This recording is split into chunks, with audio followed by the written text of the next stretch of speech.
presented by Mathri Express Music.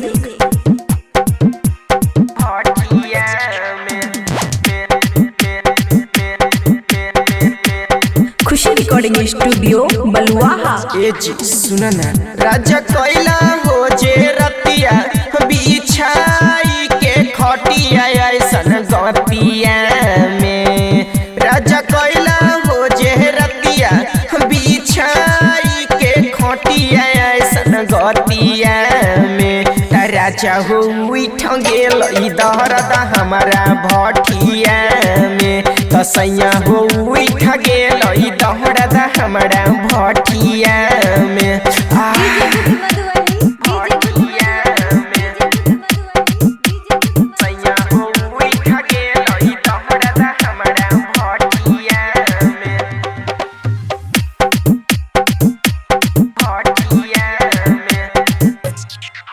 Khushi recording studio बलुआहा।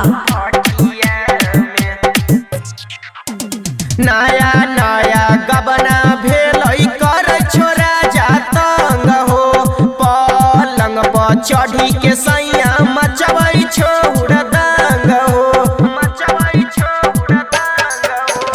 नया नया गबना भेल कर छोरा जातंग हो पलंग पर चढ़ी के सैया मचबै छोड़ दंग हो राजा नथिया तोड़ देला हो करई छदर दलेला हो जे रतिया में राजा हो उठ गेल दहरदा हमारा भटिया में तसैया हो उठ गेल दहरदा हमारा भटिया में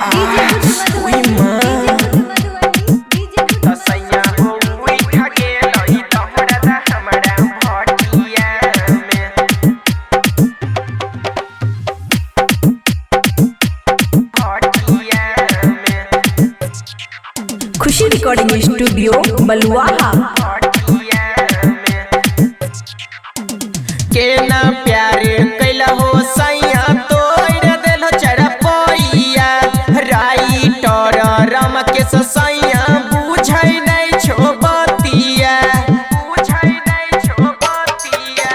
के ना प्यारे कैला हो सैया तोड़ देल चरपैया राइटर रम के सैया बुझै नहीं छो बतिया किसान चाइना गेला दर्द उठ गेल हमारा सैया पंजरिया में राजा हो उठ गेल दहरदा हमारा भटिया में तसैया हो उठ गेल दहरदा हमारा भटिया में भग छोड़ी ना।